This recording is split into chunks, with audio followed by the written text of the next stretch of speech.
Boa noite, meu amigo Lucas. Boa noite, como é que tá, meu amigo? Tudo certo? Tranquilo, tranquilo. Ainda mais que nós escapamos bonito aí de uma chuva feia, né? Mas Os lugar passou de novo, né? foi bem. E teve lugares que foi bem complicado, né? Parece que o É, temporal pegou bem complicado. Mas, enfim, Rio Grande do Sul é isso, né? Quando chove, quando não chove, não chove. Quando chove, dá temporal. E quando resolve chover, chove demais. É assim mesmo, né? tá. Esse ano tá bem desafiador. Agora, até tinha mais previsão, né? Hoje aqui em Biruba choveu um pouco, nós estávamos colhendo lá em julho, conseguimos terminar a colheita, depois choveu, então tem mais dois, Uhum. três dias aí de instabilidade, depois acho que abre de novo uns 5, 6 dias de sol para o pessoal adiantar a colheita, né? É, e agora é uma época que é bem complicado, alinhar aí alguns dias chovendo já começa a prejudicar bastante, né? Sim, sim, Mas já tá ruim, né? E pode ficar pior é ainda, verdade. certo? Mas, pessoal, hoje nós vamos falar então sobre quais cultivares de soja vou plantar no ano que vem. A gente vai discutir bastante coisa durante a live aqui. Né? Questão de cultivar de soja é sempre uma dúvida de todo mundo, né, Lucas? Mas antes disso, gostaria que tu se apresentasse aí, para o pessoal te conhecer, quem não te conhece, né, para a gente também alinhar sobre isso, que muita gente vem ver a gente fazendo os cards da live, divulgando, né, se interessa no assunto, mas também tem que conhecer quem está falando sobre esse assunto. Perfeito, perfeito. Primeiro eu queria agradecer o convite, né? Sempre um prazer estar aqui falando sobre os cultivares de soja, né? Sobre o nosso trabalho. Então, para quem não me conhece, eu sou o Lucas Dror. Nós temos uma empresa, eu e minha irmã, que é a Meta Agro Pesquisa e Assessoria Agrícola. E nós, faz 5 safras que nós trabalhamos com ensaio de cultivares. Então, esse ano que nós pegamos proporção já fora do estado, estamos com 22 ensaios, né? Já foram colhidos 12 ensaios. Finalizou hoje a colheita de 12 ensaios.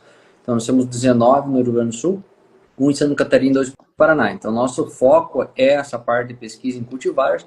Também trabalhamos com assessoria agrícola em algumas fazendas, mas o nosso foco e nossa concentração de esforços principal é nessa parte de pesquisa de cultivares. Então, nós temos esses 22 ensaios, essas áreas são acompanhadas a cada 15, 20 dias, e o porquê disso é para nós entender o comportamento de cada cultivar, entender questão desse ciclo, questão de resistência a algumas doenças, questão de solo, qual que vai melhor em cada área. Por exemplo, ali em Cruz Alta nós temos tínhamos, no caso já foram colhidos 3 experimentos, né, semeados em 2 dias, em diferentes ambientes, um em pastagem, um em área de rotação de cultura, que tinha cobertura de nabo e aveia, e outro numa área que o produtor já faz adubação de sistema.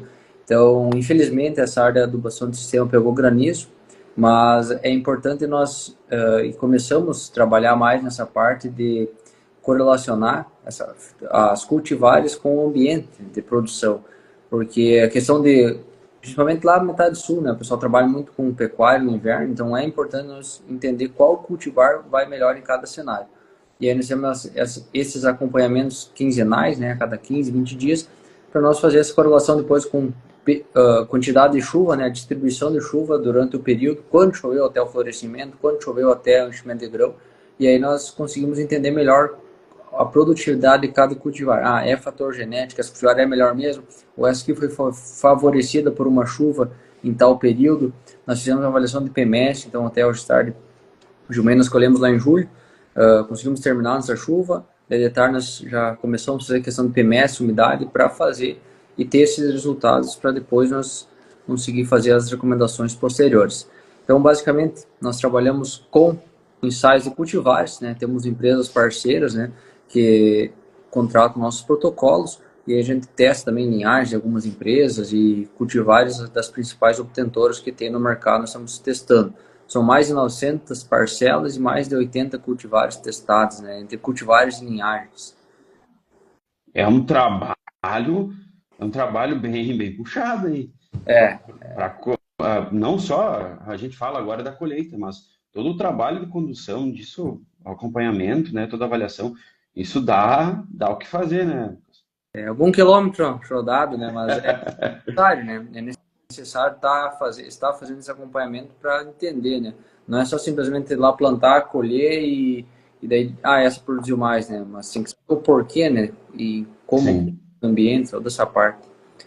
E é importante que se tenha isso, né? Principalmente agora que tu está saindo, né, fora do estado também para fazer esse tipo de trabalho, porque, na verdade, se a gente for olhar para a base, a gente tem muito a cultivar no mercado, né? Muita coisa.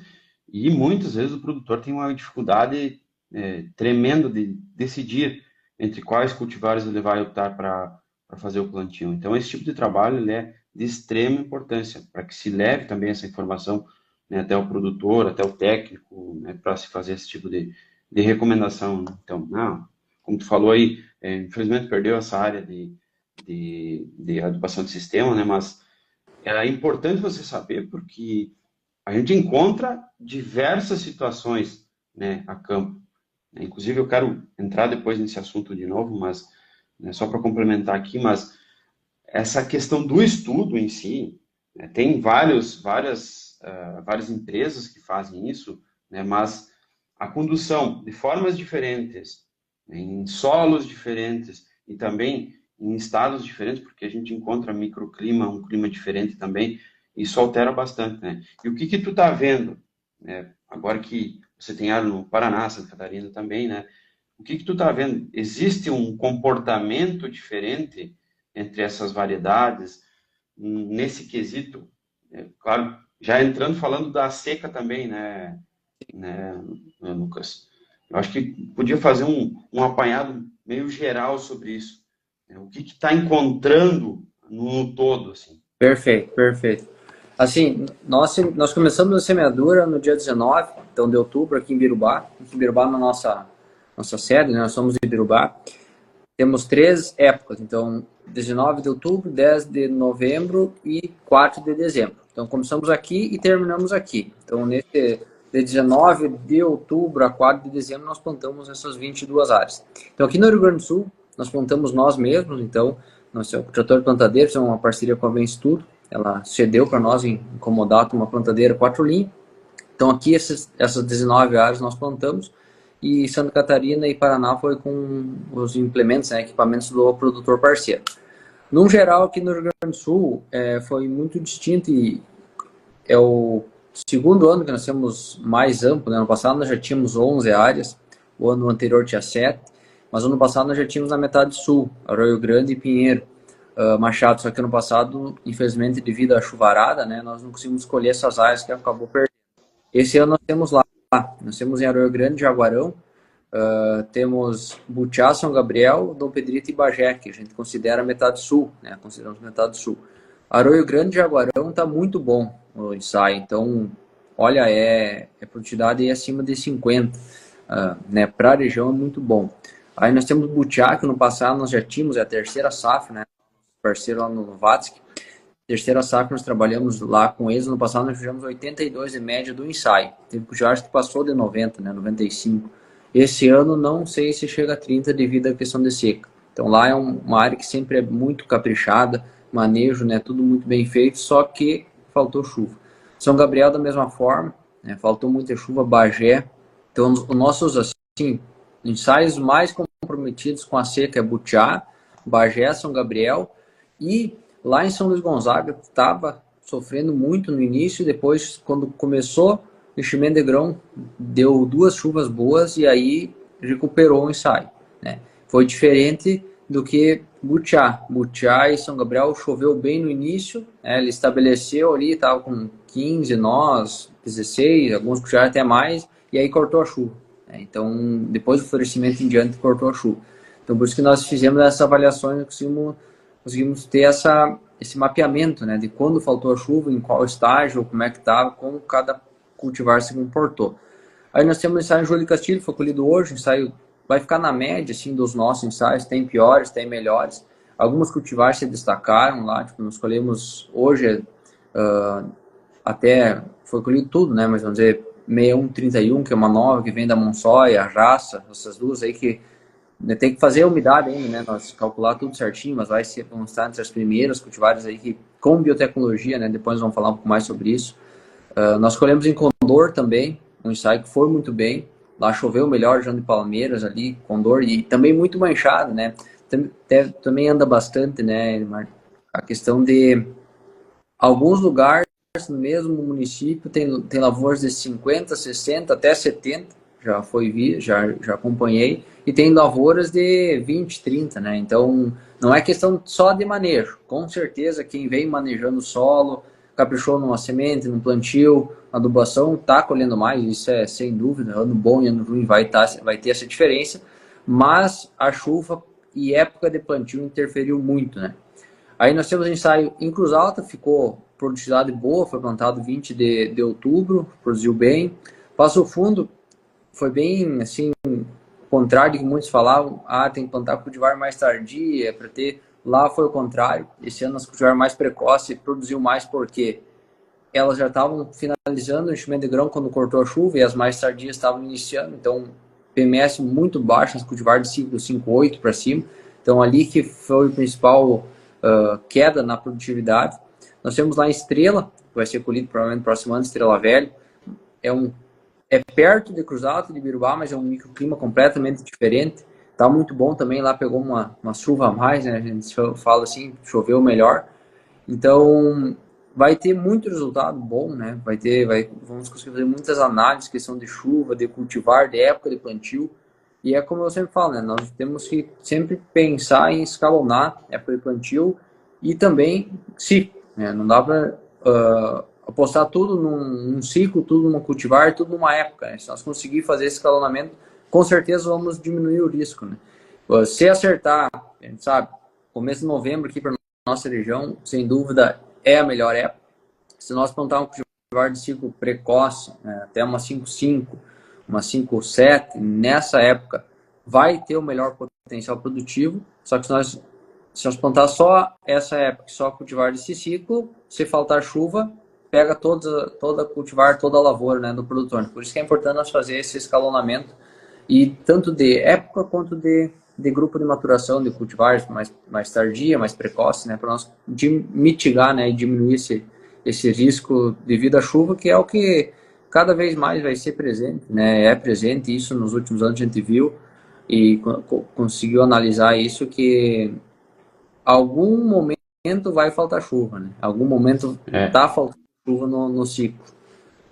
E é interessante o que tu falou da região de Passo Fundo. Eu estive lá semana passada, fui em Água Santa, em Cruz Altinha aí, e eles me relataram exatamente isso, né? As primeiras áreas colhidas, né, produtividades passando de 70 sacas, né, chegando perto de 80 sacas, mas as mais tardias já não têm o mesmo potencial. Então, por isso a importância mesmo, né? Se você apostar, né, um plantio mais tardio, talvez aquele que foi o mais precoce aí tenha um resultado melhor. Essa é a grande chave da jogada. O pessoal muitas vezes se emociona. O Zeus é campeão de SESB, o Zeus é a principal cultivar em teto produtivos, né, que se vê. Claro que a gente está vendo já outras cultivares despontando também, mas muitas vezes tu apostar todas as tuas fichas numa cultivar só, é um tiro no pé que pode perder um ano em que tu aproveitaria muito melhor e a receita tua despenca. Então isso é bem complicado. O pessoal tem que dar muita atenção para isso. Isso até esse dia eu estava num evento ali aqui em Birubá, e nós conversando no produtor, quando começou a seca ali em janeiro, que daí começou a afetar as cultivar que estavam plantadas cedo, ciclo mais precoce. E aí, só que elas já estavam metade, enchimento de grão, muitas, né, já para um final, né, já estava finalizando. E aí o pessoal começou a falar, não, as tardias plantadas mesmo, na mesma época, ou plantadas um pouco mais tarde, estavam melhores, né, até final de janeiro, começo de fevereiro. E aí o pessoal começou a falar, nós temos que plantar com cultivar mais tardia, tem mais tardia. E aí agora aconteceu que deu praticamente 2 secas numa safra, né? Sim. Seca de janeiro e agora seca de março, né? Então, aí essas tardias que nós tínhamos, tem uma lavoura ali em Cruz Alta que nós acompanhamos, estavam com potencial bem superior às do começo ali de final de outubro, e vão acabar produzindo menos. Porque de tendência, já é uma tendência a produzir menos devido a que são já dias mais curtos, toda essa parte.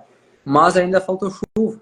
Então ela acabou perdendo enchimento de grão. Então, ela sentiu em janeiro ali no crescimento, e aí agora em março, que ela ia encher grão, acabou faltando para enchimento de grão. Então, E essa é... o estresse térmico estúpido que a gente teve, né? Porque a temperatura, ela extrapolou, foi muito quente, sem né? Isso, contar isso, né? Eu acho que isso acabou afetando mais a questão de produtividade do que a própria falta de chuva, né? O calor foi mais prejudicial do que a falta de chuva em muitas vezes, muitas regiões, né? isso. E porque a gente, lembrando esses dias, né, eu conversando com o produtor até, a gente pegou aí fim do ano passado, né, dezembro, entrando em dezembro aí com a temperatura até amena, Sim. né, que a gente falava, poxa, esse verão não está sendo tão quente. Aí quando virou o ano para 2025, o janeiro esquentou bastante, né? Sim. E aí seco e muito quente. Isso foi bem complicado. E a gente começou a ver lá no campo algumas cultivares sofrendo mais com isso, né? Não sei até se tu consegue pontuar algumas, Lucas, do que a gente observou, mas algumas cultivares, assim, elas definharam, né, por causa do calor claro, por causa da seca, né, mas pegando em mesma condição de solo, algumas delas, né, sentiram bem mais, com relação a isso. E isso a gente avalia e depois, né, quando a gente faz a avaliação, nós fizemos, colocamos as observações. Mas isso nem sempre está correlacionado à questão de produtividade, né? Então, às vezes, tu olha uma cultivar que Sim, está verde, folha verde, não, tipo, não sentiu tanto a seca visualmente, vai lá, ela produz menos do que uma que estava mais murcha, né? Com aquela folha virada. Então, isso aí, nós fizemos essas observações, essas anotações, e depois a gente correlaciona.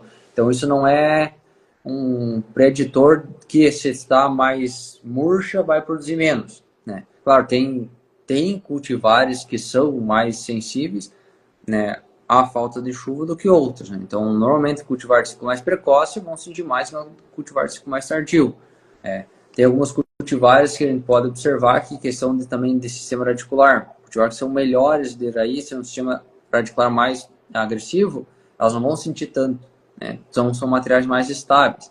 Outra questão que a gente pode observar e está já fazendo algumas análises é a questão de PMS.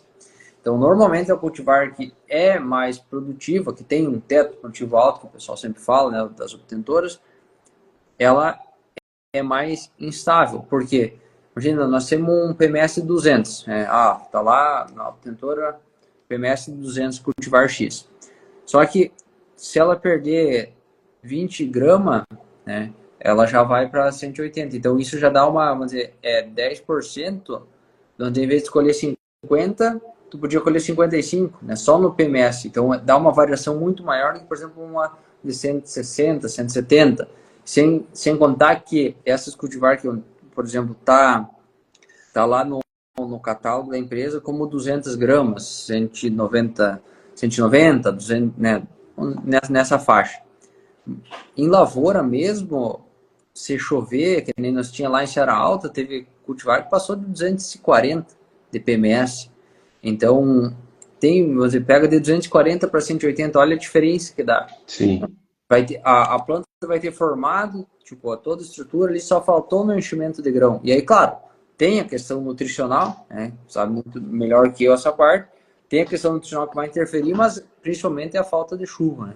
Então, cultivares normalmente com PMS ali na casa 170, 180, elas tendem a oscilar menos a produtividade, né? Devido a essa questão de variação do PMS. Isso a gente conseguiu observar já também em umas análises prévias que a gente está fazendo. E tu pontuou, é bem interessante o que tu falou na questão de PMS, na questão de nutrição, porque a gente, já entrando nessas cultivares mais modernas também falando sobre isso, tem um estudo, né, um trabalho que foi compartilhado recentemente, falando sobre a questão de extração e exportação. E a gente está vendo que aumentou muito, né, daquelas bases que a gente tinha de níveis nutricionais de extração pela soja, se mudou muito. Para exportação, até não se mudou tanto, mas a exigência é bem maior, né? Sim, Vamos citar sim. um exemplo aqui, que eu até abri aqui no computador agora, porque quando tu estava falando aí, eu lembrei disso. Por exemplo, a gente tinha uma média, que a gente sempre se baseou por isso, de uma extração de 80 quilos de N por tonelada produzido. Hoje a gente já está falando cultivares aí da Extend, Inist aí, 140, né, até 170 em alguns resultados, né, de extração de nitrogênio. Né. Outra questão de fósforo e potássio, por exemplo, a gente tinha 14 para P2O5 e 43 para K2O. Hoje a gente já fala em extração de 36, 31, né, de fósforo, de P2O5, e 120 para K2O. Então, olha só, é um salto gigante que a gente está falando de extração. E isso impacta diretamente no PMS das culturas. Né? Sim. E então, essa questão de solo, de nutrição, ela tem uma correlação direta, sempre teve, sempre vai ter, mas cada vez mais a gente precisa ser mais eficiente para que a cultivar também consiga expressar o máximo potencial dela. Né? E isso é importante, que a gente consiga difundir essas informações também, porque aquela antiga metodologia de se utilizar aqueles 200 quilos lá, de um 5-20-20, que é o de praxe, isso já ficou para trás há muito tempo, né? Com certeza. A demanda, e isso, num ano que nem esse, pode se observar muito, né? Os produtores que vêm há mais tempo trabalhando questão de solo, né? De adubação. Então, a adubação é uma poupança, vai colocando o solo, nosso solo mais, falando no geral aqui, mais né, na região aqui de Birubá, é um solo mais argiloso, então ele vai ficar, não vai se perder, é diferente, né? Vamos falar de um solo arenoso, daí um manejo completamente diferente, né? Mas até o pessoal perguntou ali, o Alisson colocou da 560, essa é uma cultivar que nos nossos ensaios aí, nas prévias, tá saindo muito bem. Tá saindo muito bem aí de ciclo, dá para dizer que de ciclo até 5,6 é a que, numa média, vai ser a que mais vai ficar na média, vai ser a melhor. A questão ali, o Marcelo também do conhecimento, o Bruno colocou a questão de seca, né? Essa 560 já entra numa delas. E o que a gente observou, acho que foi até no ensaio lá de Dom Pedrito, que eu avaliei faz uns 10 dias, ela é um ciclo 5,6, né? É para ser pelo menos. E cultivar de ciclo 5,6, 5,7 ao lado dela, já amarelas, trocando de cor, e ela verde. Então ela vai fechar em um 5,8, até um 6, depende, né? Tem que ver como é que vai. Mas é um material que nos ensaios de Santa Catarina, no Paraná, a própria lá em Condor, até ela não foi tão bem. Mas é um material que está chamando atenção. Eu acredito que nesse ciclo, até 5, 6, vai ser uma das melhores. Questão de excesso de calor, o que nós temos visto, né? No geral, as cultivares da Monsoy, eu tenho visto que a 5710 é uma delas, né? Para a área, aí também calor, e esse ano nas áreas que tiveram, assim, a questão de parte física do solo.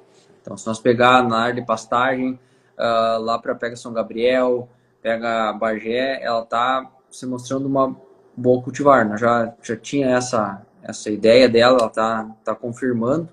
Tem umas cultivares novas que estão indo pré-comerciais, a Monsoy, 6131, 6202. Até colhemos lá em 3 de maio. 3 de maio também o ensaio que teve ótimos resultados lá com o Leandro Bal. A 6131 foi muito bem. Pensando em ciclo mais longo, nós temos hoje até lá foi lido em julho a raça, que é em list, então o pessoal que precisa dessa, né, falando lá na metade sul, o pessoal lá em Jaguarão, falando, nós precisamos de cultivar que, tipo, o pessoal lá da fazenda fazendo um manejo muito bom, pré-emergente, de secação, tudo. Ele me mostrou a área do vizinho lá, tem semente de caruru para uns 10 anos, né? Então essa é a questão. E aí acaba contaminando, né? Começa na divisa e vai aumentando para a lavoura, né? Então essa é uma são assim, é uma alternativa, né, que vai ser utilizado, mas nós não podemos esquecer o básico, né, que é dessecação, pré-emergente, isso nós não podemos deixar de fazer. mas com certeza vai aumentar bastante. Eu vejo, principalmente no Metade Sul, o pessoal vem me perguntar muito, muito mesmo da questão, o que que tem, Lucas, de enlist para eu usar aqui, que eu tô com área, tenho tantos por cento da minha área que eu preciso usar enlist por causa do caruru. Então, isso é uma coisa que vai, né? Tem cultivares, né? Esse ano nós temos da Cordos cultivares, temos da Neogen, tem da Brasmax, então temos testando algumas cultivares em list que com certeza vão ter que estudar mais e ver qual que é o melhor posicionamento, né? Porque muitas vezes não é a melhor cultivar, mas num determinado ambiente vai ter que ser utilizada, né? Para essa questão de manejo de planta daninha. Uma Mas ferramenta, né? Se torna uma ferramenta. é. E eu acredito que o produtor, ele, além disso, ele é indispensável, né? Usar pré-emergente, né? No inverno, se possível, fazer uma palhada, né? Toda essa questão. Claro que a rua é diferente, né? Que buva, né? Buva, a palha é mais... Sim. Diz, é o melhor herbicida, mas para a coroa tem vários fluxos, né? No meio da cultura. Então, vai acabar que vai ser uma alternativa utilizar essas cultivares. Mas sempre fazer plantar no limpo, pré-emergente, isso é indispensável. O básico bem feito, né? Pessoal, eu quero até pedir perdão aqui, que eu não estava olhando os comentários, tá? Quem manda comentário agora, vou olhar aqui, porque aqui onde eu faço a transmissão, eu não consigo ver os comentários. Eu não sei porquê, nunca consegui. Então, eu tenho um celular de cola, e aí eu acabei então olhando para ele. Então, peço perdão aí, pessoal. Para o Alisson aí que mandou pergunta, né? O Marcelo. O Marcelo até comentou aqui, são fera, cara. Olha quem falando, né, Lucas? Quem é o Marcelo para estar elogiando a gente, né, cara? Nós temos que estar elogiando ele. Obrigado aí pela parceria de sempre, Marcelo. Né? Enfim, o pessoal que mandou boa noite aí, o Will, o Anderson, tá? Kleber Dionei mandou aqui. Quais foram mais resistentes à macrofomina? Macrofomina, na verdade, nas nossas áreas, nós tivemos muito pouco problema, sabe? Então, teve algumas que a gente observou, mas é muito pouco. E macrofumina é uma doença que vai dar mais no final, né, no enchimento de grão. Então, como a maioria dos nossos ensaios foi plantado mais no cedo, né, teve ali o de Birubá, aqui de Birubá que foi plantado em dezembro. Então, macrofumina normalmente dá em cultivares plantado mais tarde, né, e que dá uma seca no final. Por exemplo, quem plantou, né, por exemplo, Vênus esse ano em dezembro, provavelmente vai perder muito por macrofumina, né, que é um cultivar que dá mais. Eu acredito que seja uma das que mais afeta, né? Mas, no geral, nós não tivemos muito problema com isso devido à questão, principalmente, da época de plantio, né? O Age colocou, tinha lado a lado Titânio, Neo 560, BRS 1056 EUS, Neo, a última a colher foi a melhor. E aí não sei, Alisson, de qual região que tu és, puder colocar ali nos comentários para a gente até discutir sobre isso, porque, por exemplo, nós ano passado, né, eu já falei sobre isso, questão do Titânio, ele era para ser 5.6, depois eles acabaram trocando, mas nós tínhamos ensaio em Cruz Alta, plantado em dezembro, que ele fechou um 6.4. Aí eles mudaram para 5.8 e 6.1, depende da região. Nós plantamos ele lá em julho, de Castilho, fomos escolher hoje, ele fechou praticamente um 5.5. Ele deu que nem Zeus. E teve lugares que ele fechou 6.1, 6.2, 6.4. Então ele está bem... Vai depender muito da região, questão de chuva. É uma cultivar que eu falo, tem um ótimo potencial. Sem dúvida vai ser muito plantado essa próxima safra, só que o pessoal tem que ficar atento a quando plantar, onde plantar e população, né? É uma cultivar que tem potencial, só que se plantar muito cedo, população mais alta, provavelmente vai ter problema de acamamento, né? Questão de fertilidade também, né? Então nós estamos fazendo essas análises para ver, mas é uma cultivar que tem potencial, é uma cultivar que tem um PMS alto, só que se plantar nos nossos ensaios plantado mais cedo, ou no passado principalmente, né? Ela acabou tendo problema de acamamento, mas é um baita material. A 560, então, que nem ali ganhou da NEL, ganhou das EUS, da PRS 1056 da Titânio. Isso ele falou Campos Gerais, Paraná. Aqui teve estiagem curta, 20 dias no máximo sem chover. Então lá nós eu não conheço, primeiro ano que nós temos lá no Paraná, então não temos um conhecimento tão grande sobre a região lá, mas nós temos ensaio em Prudentópolis e Rio Negro. E a 560 70, né, já de antemão, de primeira mão, na verdade, foi a que mais produziu lá em Prudentópolis. É um material que, tipo, nós no passado acabamos, não tinha, né, da Neogência, não temos parceria com a Emacol, né, não com a Neogen, mas a Emacol acabou, né, entrando como parceira para ceder a semente da Neogen. E aí nós temos, né, um material que está surpreendendo. Eu acredito que vai ganhar muito mercado nessa próxima safra. Porque esse ano mesmo, com a seca, ela é um ciclo mais curto, né, adaptação precoce, ela está mantendo uma boa estabilidade. E é bom que se tenha esse tipo de referência também, né? Pessoal compartilhando, pessoal, quem quiser mandar dúvida ou algum depoimento também pode mandar para a gente aí, que é importante a gente discutir em cima disso. Mas não somente falando de cultivares, né, das que se destacam, né, daquelas que estão despontando, mas a gente precisa também falar da qualidade dessa semente, né, Lucas? Porque não adianta você ter aí um bom material genético se a semente é ruim.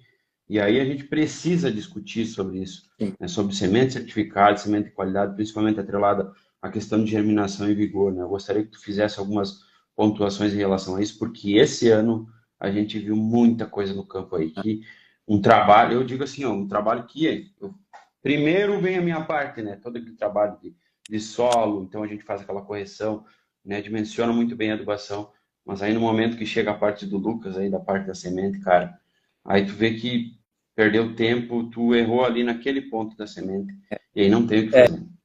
E isso é sempre discutido e sempre dá discussão a questão de semente, né? O pessoal vê isso aí como um custo, né? Mas no meu ponto de vista é um investimento, né? E começa na tua parte, né? Da parte de solo, de estrutura, né? Tanto parte física, química, adubação, né? No momento do plantio, adubação de sistema ali, adubação, e a questão da semente e qualidade do plantio, né? Questão de velocidade, distribuição, toda essa parte ali você vai definir o teu potencial produtivo, né? Tu definiu ali, aí a partir só vai manter, não tem como você fazer um plantio com adubação para 60 sacas e querer colher 80, né? Tudo começa na base, adubação, semente, qualidade de plantio. Daí, claro, época, cultivar certo, toda essa parte. Mas a questão de qualidade de semente é primordial, né? Se nós, hoje em dia, cada semente, nós estamos quase partindo já para uma mesma, tem que ter o mesmo cuidado, uma mesma tecnologia, uma perícia com relação ao milho, porque tem cultivares que nós precisamos ter apenas 10 sementes, 8 algumas já, né? O Alistair lá, que nós temos no Sério Negro, fazendo teste com cultivar Zeus, com várias populações, que se não me falha a memória, com 8 foi a que mais produziu. E daí você imagina falhar uma de 10, no caso, é 10% a menos, né? Se você for plantar lá, é para ter 10 nascidas, você, vamos dizer, largou 11, tendo 90 de vigor, é para ter 10 e tem 9, né? Então, na verdade, falhou 10%, né? Claro, a soja ela tem aquela questão de engalhamento, de compensação, mas nunca vai ser a mesma coisa. E aí não é as plantas não vão as sementes não vão se organizar e falhar uma por metro, né? Quando ele falhou 3 num metro, e aí que é o problema, né? Essas falhas de plantio, né? Então, cultivares, 90% das cultivares hoje já estão sendo trabalhadas com população menor. Não é que nem 15, 20 anos atrás que o pessoal trabalhava com 25 sementes por metro, né? Isso aí, uma vez trabalhava tantos quilos por hectare, você chegava a ficar amarelo, né? Não tinha nem tratamento de semente, ficava amarelo ali no plantio, né? De tanta semente que utilizava. Hoje em dia, não. Hoje em dia, a maioria das cultivares requer uma população menor, porque questão da arquitetura. Elas produzem melhor com menos população. Só que essas plantas que nós precisamos, a semente que nós colocarmos na terra, ela tem que ter qualidade para aí expressar o potencial produtivo. Porque nada adianta nós ter uma cultivar que tem potencial para mais de 100 sacas se nós largar ela com 80% de vigor ou 80% de germinação, né? Então, isso tem vários estudos, o professor Geraldo Chavaria tem a questão de vigor, cada ponto de vigor, ou cada 2 pontos de vigor é um saco, cada 3 pontos é 2 sacos, então tem vários estudos, mas todos mostram que quanto melhor o vigor, maior é o potencial produtivo. E aí vem a questão que você comentou, semente certificada, né? O produtor por si tem o direito de salvar sua semente, fazendo os anexos, toda essa parte. Mas se nós pensar, todo produtor pensar assim, onde é que vai vir o dinheiro para pesquisa, né? Então, quanto dinheiro é investido em pesquisa, em melhoramento genético, em biotecnologia? Se não fosse a questão dos royalties, que muitos falam, tem que pagar royalties. Se não fosse isso, hoje não teria essas biotecnologias, né? Nós estaríamos plantando soja de 20 anos atrás. Então, cada cultivar que é lançada, ela tem um potencial maior, ela tem em algum quesito, ela vai ser melhor que as outras do mercado, senão ela não é lançada, né, no mercado. Então, cada ano, né, acho que tem um estudo que é o incremento de genético, né, de um saco por hectare, ou uma coisa assim, por ano. Tem um número ali. Então, cada ano que vai ser lançado, só por questão genética, está aumentando o potencial. E aí tem mais a questão de solo, que sem dúvida, né, nosso solo hoje em dia, hoje, no caso, 10 anos atrás, hoje é muito melhor. Então, já, né, nos produtores que vem trabalhando isso, né, o pessoal que está Sim. consciente sobre essa importância. Então, eu acredito que é fundamental essa próxima safra, sem dúvida, aqui no Rio Grande do Sul vai ser muito produtor que vai querer salvar a semente, vai querer comprar a semente do vizinho para a questão de baixar custo. E aí, vamos dizer, tu vai largar mal uma lavoura, né, por questão de deixar de investir 3, 4, 5 sacos por hectare, tu vai ter que comprar do vizinho, tu não tem garantia nenhuma, né, e sem dizer que isso é ilegal, né. Então, sem contar essa parte, né. Então, acredito que devemos utilizar semente de qualidade e buscar por semente de qualidade. Não é porque uma semente é certificada que ela vai ter qualidade. Isso é outro ponto.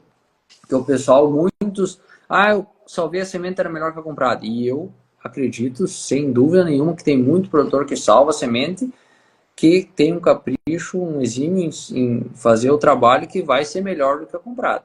Né? Porque de algumas, né, de alguns lugares que vai ser comprado. Então, por isso que é importante, sempre que o produtor buscar comprar semente, pegar de uma sementeira de qualidade, que tem essa garantia, que vai ter esse respaldo de prestar qualquer assistência que precisar, se der algum problema na semente. E aí, de novo, né, a gente conversa, já trabalhei nessa parte, não é... Tipo, mesmo a semente boa, se ela for plantada em condições adversas, ela pode não, porque é um ser vivo, né? É a única Sim. parte, né, que pode ter essa interferência. Então, se nós plantar profundidade exagerada, vai plantar 7, 8 centímetros, e aí chove, depois dá um sol quente, dá um cascão. Isso, obviamente, pode ser a semente com 100% de vigor, que ela não vai emergir, né? Então, tudo isso aí tem que boas práticas de plantio, né? Mas eu acredito que assim, como nós fomos lá para o Paraná fazer os experimentos, a gente vê que lá é uma cultura muito diferente que aqui no Rio Grande do Sul. Né? Aqui nós temos muito que melhorar, né? Essa parte de questão de salvar semente. Né? O pessoal ainda salva muito semente, não acaba achando que isso é um custo em vez de pensar isso como um investimento, de tu estar colocando e largando da melhor forma, com o melhor potencial produtivo. Lá no Paraná, conversando com os produtores, olha, eles falando, ainda brincando, né? Aqui não, né? Na fazenda lá nunca foi salvado semente, daí umas conversando, não, mas tem aquele produtor lá que salva, daí eles brincando, não, mas ele veio do Rio Grande do Sul, né? Então, é cultura, né? É cultura e com o tempo vai se melhorando e vai cada vez as empresas de sementes estão com sementes com maior qualidade para entregar, então tudo isso o pessoal vai se conscientizando da importância de nós trabalhar com semente de qualidade. Então verdade isso, que se a gente pegar dados históricos, por exemplo, de evolução de produtividade, 2008 se começou, né, com o SESB, uma produtividade que foi campeã naquela época de 82 sacos. No último ano a gente teve 138, chegou a 146, né, a produtividade mais alta, se eu não me engano, foi 2016 ou 2017, agora me fugiu. Mas isso é graças à evolução genética, graças à pesquisa, né, graças a investimentos que se faz em tudo isso para que se produza, então, sementes de qualidade que tenham uma carga genética que possa levar, então, a testes produtivos maiores. Isso é de extrema importância. Né? Perfeito. Mais umas perguntas aqui, pessoal. O Alisson comentou aqui que está guardando o livro. A gente vai falar sobre isso aqui um pouquinho também, sobre o livro, né? Lucas. O Sim. Silvio Fernando aqui, boa noite, Jacobina, Bahia. Raimundo Souza, aqui a média das cultivares da minha região é 80 sacas por hectare. Né? Qual é a região? Você poderia comentar aí, Raimundo? Boa média. Kleber, boa média, Boa. rapaz, eu quero saber. É. Kleber Junei, tem cultivares credens nos teus experimentos? Não, Kleber, da Credência não temos, né? Até foi mandado, nós trabalhamos com os protocolos, né? Da Soitec, que é da base, também nós temos, mas da Credência não. Vamos ver para a próxima safra se conseguimos fazer parceria com eles. É outro pessoal que tem que essas, algumas que não é portfólio mais fechado, né? Nós temos protocolos, então acabamos que não, da Credência eles acabaram não contratando e a gente acaba não colocando, né? E já entrando nessa questão também, falando sobre biotecnologia, né, a importância disso, eu acho que ainda tem muitos que veem esse assunto com preconceito, mas o quanto isso está agregando, né, nessas novas cultivares, já falou da questão do caruru como sendo uma ferramenta, né? Sim. Mas eu gostaria que tu comentasse um pouquinho mais sobre isso, né, para um panorama um pouco mais geral, né, sobre a parte de biotecnologias, hoje que se tem essa carga, né, nas novas cultivares e quanto isso está somando, né, quanto isso está beneficiando para as produtividades. Isso tem foi começado lá quando foi, né, primeiro soja transgênica, né? Eles tentam o glifosato.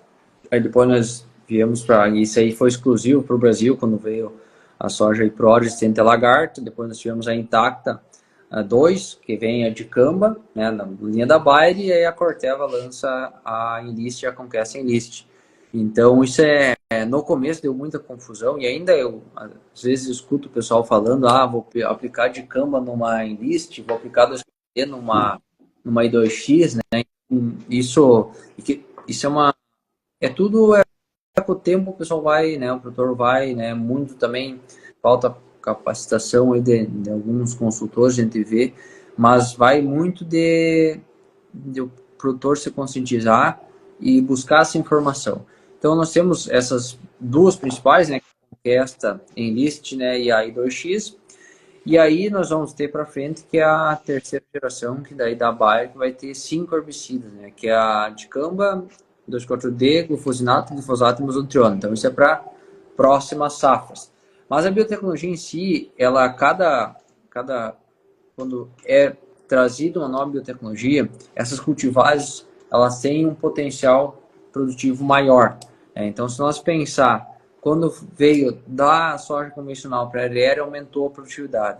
Quando veio da RR para a IPRO, aumentou. Quando da IPRO para a I2X, para a Conquesta, aumentou. Então, sempre quando dá esse ganho, né, dá essa virada de chave, por exemplo, hoje eu não tenho número, mas acredito que para essa safra que vai ser plantada, vai ser com certeza aí uns 60, 70% já vai ser I2X, Conquesta e menos IPRO e RR. Então, quando sempre vai aumentar tem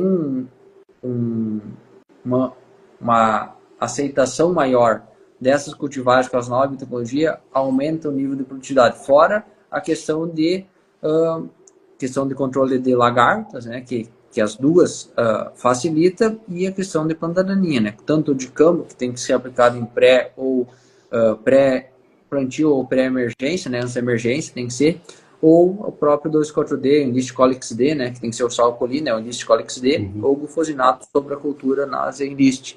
Então isso com certeza facilita, só que o produtor não pode deixar de fazer o que vinha sendo feito, que começou a ser utilizado de novo os pré-emergentes. Então isso é primordial, nós utilizar pré-emergente, plantar no limpo, fazer uma dessecação bem feita, para nós conseguir cada vez controlar e manejar melhor as plantas daninhas. Mas Básico bem feito, né? Esse elas vêm para auxiliar e facilitar, mas o básico tem que ser bem feito. É a mesma coisa que nem, né, na tua parte, né, Edmar? A questão do pessoal querer fazer, né, muitas vezes, não fez uma adubação boa de base, que é usar micronutrientes. Isso eu vejo a mesma coisa, né? E tu falou da questão de semente certificada antes, até me veio na cabeça, acabei esquecendo depois, mas o pessoal vê como um custo, né, não como um investimento.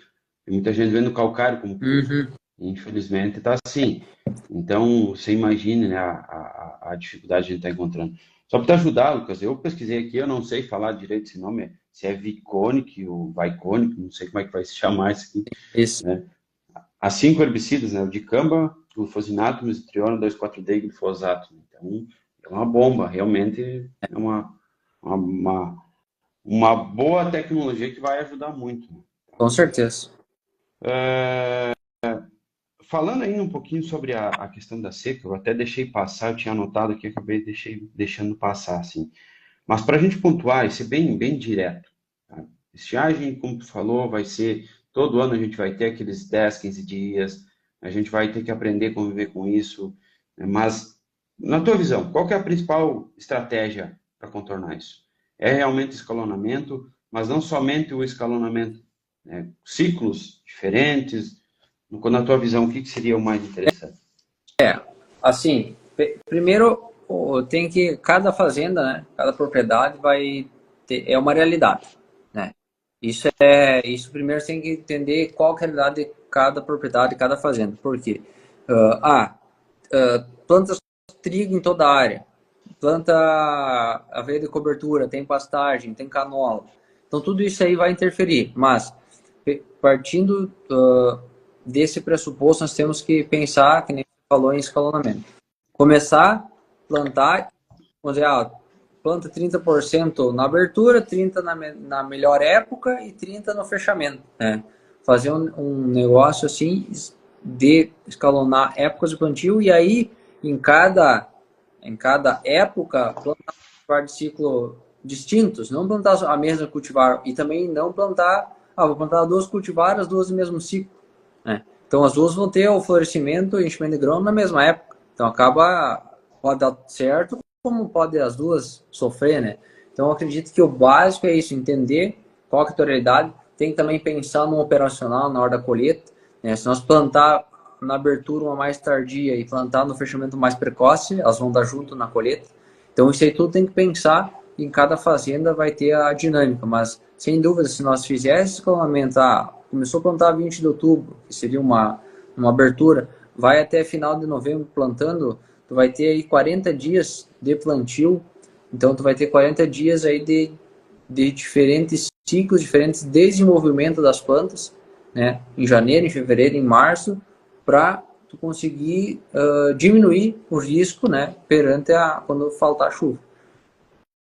Isso é importantíssimo considerar isso. Porque o que que eu vejo isso? Por que que eu te perguntei sobre isso também? Porque o que a gente vê muito é aquela ânsia do plantio. Eu vou esperar plantar um pouco mais tarde, mas o vizinho ronca o trator lá, rapaz do céu. Ele já corre engatar a plantadeira e aí já está ligando pro pessoal ali da revenda para entregar os insumos que o cara quer plantar. Então, é dessa forma que acontece. Mas tem que ter paciência, né, pessoal? A gente está vendo que é preciso ser mais criterioso e, olha, tem regiões aí colhendo bem, né, numa situação adversa, alguns produtores colhendo bem e o vizinho indo muito É, mal.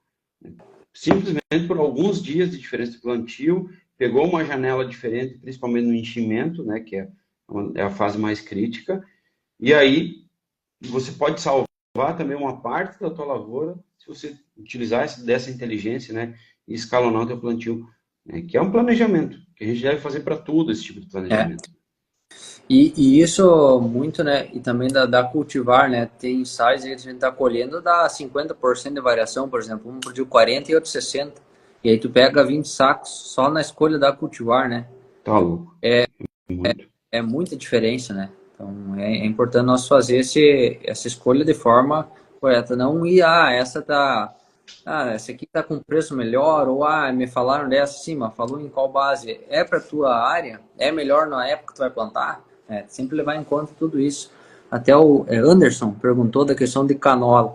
Nós vamos colher, provavelmente amanhã, se o tempo permitir, aqui em Birubá, terceira época, que era recebo de canola, nós temos outro lá em Estrela Velha. Mas tem cultivares que acredito que vão se destacar nesse período. Estão fazendo as avaliações e depois a colheita dá para dizer, né? Olhando só, não, não dá para Não afirmar dá nada, né? para Não dá não para dá para cravar o placar antes depois do jogo, né? colher, pesar e aí sim, aí dá para dizer se é boa ou não. É.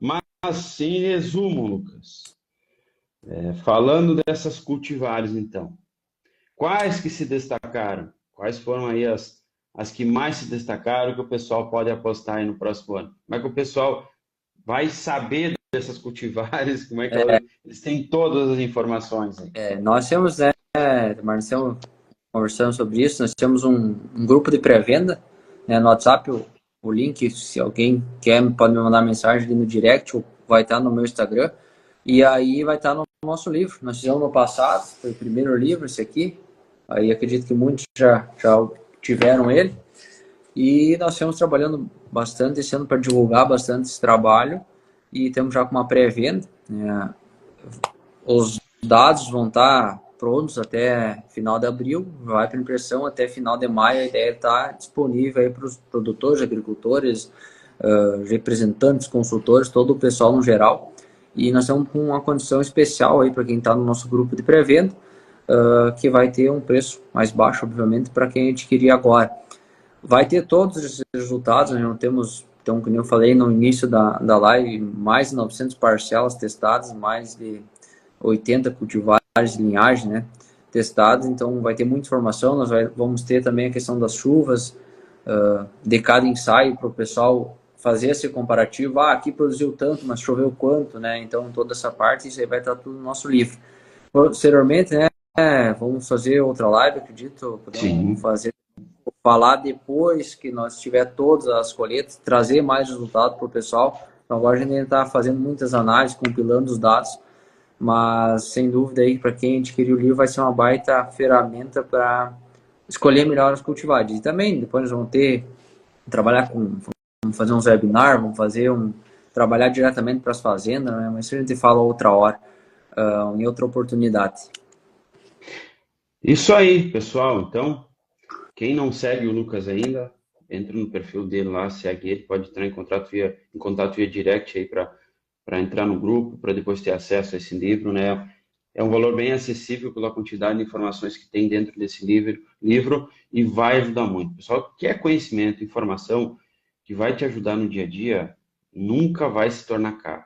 É um investimento, um baita investimento que tu faz, porque pode mudar muita coisa na tua propriedade e te direcionar muito bem para aquilo que tu vai fazer na próxima safra. Então, entre em contato aí com o Lucas, a gente vai conversar mais, vai fazer outras lives mais à frente falando sobre esse assunto, porque sempre tem muitas dúvidas em relação a isso. Lucas, quero te agradecer muito por ter aceitado o convite, tá? A gente programou em torno de 40, 45 minutos, já se prolongamos aí esse tempo, né? Mas muito bom conversar contigo, né? A gente esteve trocando uma ideia aí na Expo Direto também, né? A gente conversou sobre isso. E obrigado mais uma vez por ter aceitado esse convite, né? E ficou à disposição aí, né? O que tu precisar mais à frente também para a gente passar adiante o conhecimento. Eu acho que isso é importantíssimo que chegue. Não adianta a gente ter o conhecimento para nós e não entregar para os produtores, para os técnicos. Né? Perfeito, perfeito. Eu que agradeço o convite, agradeço a todos que nos assistiram. Qualquer dúvida, pode me mandar lá no meu Instagram mesmo. A gente vai conversando e vai sempre aprendendo e trocando ideia junto. Certo. Pessoal, obrigado pela atenção de todos, terem acompanhado aí. Vai estar disponível depois quem quiser assistir na íntegra, não conseguiu assistir, né? E a gente está retomando a nossa temporada de lives de novo, né? Tive que dar uma parada aí, sempre a gente tem alguns compromissos, mas a gente vai trazer aqui alguns pesquisadores, né? Pessoal que é influenciador também para falar para vocês. Falamos aí de plantabilidade, eu estou conversando com o Paulo Arbex, né? A plantabilidade, para a gente conversar sobre isso também, eu acho que é um assunto bem interessante. Nos próximos dias aí a gente vai estar confirmando algumas pessoas bem interessantes para a gente estar conversando nessas lives. Valeu? Lucas, Valeu, brigadão aí. Uma boa semana para todo mundo aí. E tchau, tchau, tchau. tchau. Valeu, pessoal.